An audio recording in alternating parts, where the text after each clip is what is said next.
While it is rarely discussed in the flashy marketing of the lottery, the birthday cliff is a known phenomenon within the specialized fields of game theory and behavioral economics. The most famous evidence of this is the 1995 UK National Lottery draw. The numbers were 7, 17, 23, 32, 38, 42. Because these numbers were all popular or middle range, there were 133 winners for a single jackpot. Each person took home only £122,000 instead of the millions they expected. Let's find out how we can get through this psychological wall. Doctor, I've tried every system in the book. Hot numbers, cold numbers, even my dog's birthday. My rational self understands that I'm more likely to be struck by lightning while being eaten by a shark. However, it is so tempting when the billboard says $1.2 billion. My bank account says, please stop. And yet, I feel like I'm leaving money on the table. James, you aren't leaving money on the table. You are throwing it into a furnace fueled by collective delusion. You see a $1 billion headline, but you fail to see the 30 million other people reading that same billboard with the same biological hardware. But that's the point, isn't it? Someone has to win.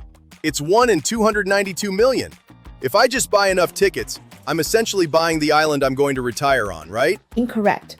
Most players believe they are playing against a mechanical tumbler of plastic balls. They aren't. They are playing against the predictable, cramped nature of human psychology. In other words, you are playing against a herd of 30 million identical brains, all reaching for the same lucky coordinates. Let's read this contour graph to see the state of the truth. Think of the grid as a map of every possible choice a player can make. For example, numbers on a lottery ticket or positions on a roulette wheel. The flat dark areas represent the void, coordinates that humans almost never pick because they don't feel lucky. They are mathematically identical to any other spot, but psychologically invisible. The bright elevated islands in the contour map are not there because the machine likes those numbers. They are there because humans like those numbers. The brighter the center of a peak, moving from deep purple to neon cyan white, the more people are crammed into that choice. When 30 million people all reach for a random number, they subconsciously gravitate toward the special numbers, lucky numbers, prime numbers, or birthdays. These peaks, the brightest areas, represent the identical brains all reaching for the same spot. The cramped nature of human psychology is visible in the distance between the peaks. A sharp change in color indicates a very specific cognitive bias. If you pick a coordinate inside one of these bright peaks, you aren't just playing against the house, you are splitting the luck with millions of others. To win in the architecture of choice, you have to find the dark, flat spaces where the herd isn't looking. I'm pulling up the purchase data now. Wait, what am I looking at? This heat map of ticket selections looks like a crowded subway at rush hour. It's all clumped together. The coordinate density between 1 and 31 is glowing like a supernova. It's 4,000% oversaturated compared to the rest of the board. The bright cluster at the top represents numbers 1 through 31. This is the birthday wall. Humans are sentimental creatures. They anchor their destiny to anniversaries, birth dates, and the calendar. Oh, I see it. It's like everyone is trying to squeeze into the same tiny VIP section of the probability space. So if my kid was born on the 12th and I picked 12, I'm basically joining a mosh pit? Precisely. You are playing for the same prize as a million other parents. In the simulation, we call this the shared pot decay.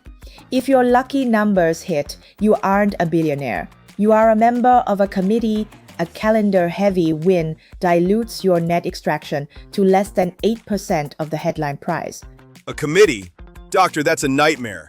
I don't want to win $1 billion just to split it with 50 people named Dave who all have the same anniversary as me. Is there a lonely zone on this map? Look at the right tail of the graph. Numbers 32 through 69.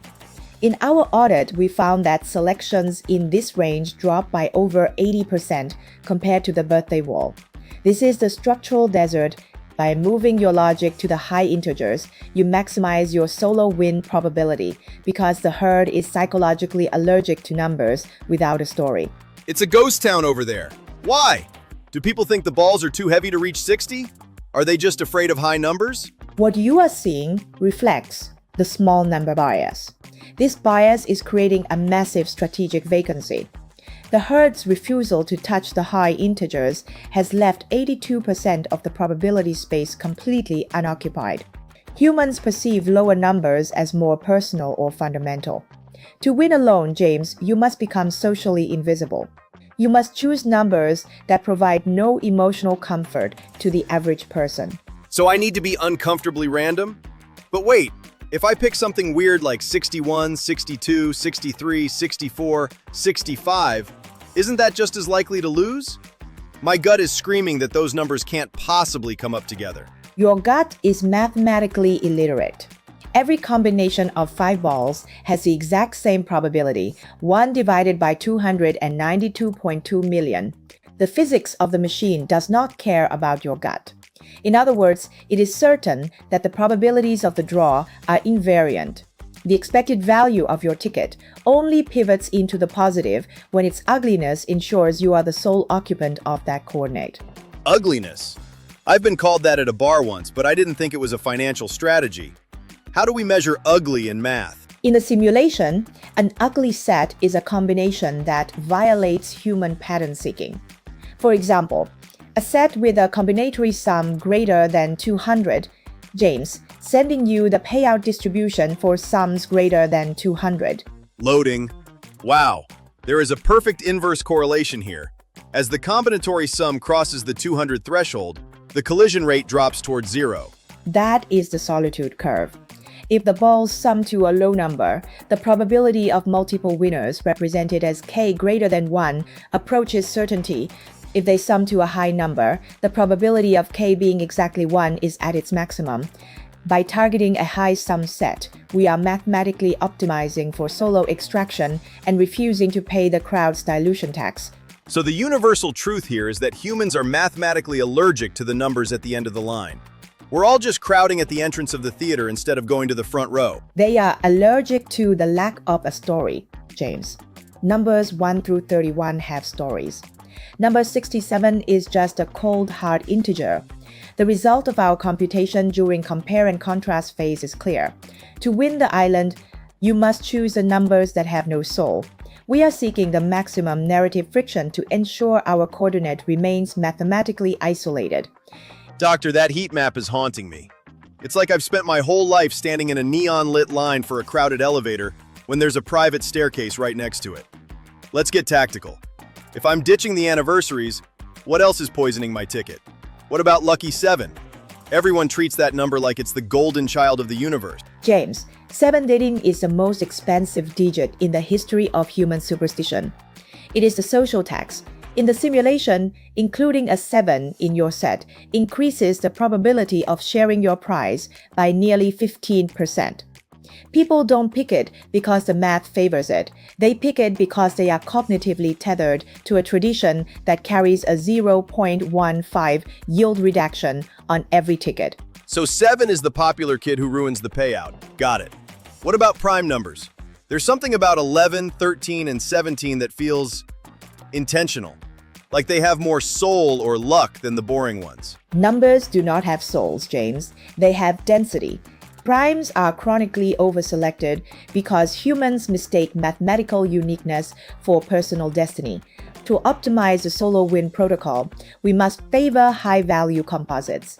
Boring, forgettable, heavy numbers like 58, 64, or 66 that provide zero narrative friction for the average player. It's like I'm building a ticket out of the leftover scraps of the math world. The numbers no one would ever want to take to prom. But wait, what if I pick 2 numbers right next to each other? Like 61 and 62. My brain is literally glitching just looking at that. It feels wrong. That glitch is your competitive advantage. Humans believe true random means a beautiful even spread across the ticket. They avoid clumping because it looks like a clerical error. By choosing a consecutive pair in the high range, we are building a pattern moat that 99% of the herd is biologically incapable of crossing. It's psychological warfare. We're using human discomfort as a shield to protect our future private island. But doctor, let's be real. Even with this ugly protocol, the odds of winning are still 1 in 292 million. I'm still more likely to be hit by a meteor while winning an Oscar, right? The physical odds of the draw are fixed, James.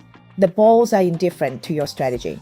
But the expected value of a $1.2 billion ticket is a variable asset. Its realized value isn't the number on the billboard. Its value is the headline divided by the crowd. And we are currently maximizing for solo extraction. Okay, let's run the what if. I win with my kid's birthday, and then I win with your ugly protocol. The jackpot is $1 billion. Walk me through the carnage of the payout. James, run the diluted outcome simulation for a $1 billion prize. Compare the crowded set versus the solo protocol. Loading the slaughter. Oh man. On the birthday ticket, the expected number of winners is 12. My billion-dollar dream just got sliced into $83 million pieces. After the 40% tax decay, my billion is worth exactly $50 million. A 95% participation tax paid to the crowd. Now, look at the protocol ticket. Sum greater than 250 high composites consecutive pair. The expected winner count for the protocol ticket is 1.05. It's basically just me. I keep 950 million. The ugly protocol just saved me $450 million in a single simulation by ensuring I don't have to share a cent of the jackpot with the birthday herd. It is the logic of loneliness. Most people play the lottery to feel a connection to luck. We play to be isolated. We seek the desert zone because that is the only place where the signal isn't drowned out by the noise of the masses. This is the most cold-blooded thing I've ever heard, and I love it. The lottery isn't a game of chance, it's a game of human avoidance. I'm not trying to beat the machine. I'm trying to stay as far away from other humans as possible. Success in any crowded system requires you to find the unoccupied coordinate.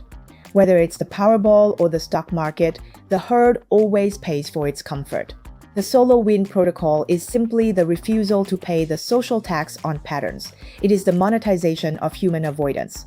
I'm going to the gas station right now. I'm going to ask for the most hideous, clumped-up, high-sum numbers they've ever seen.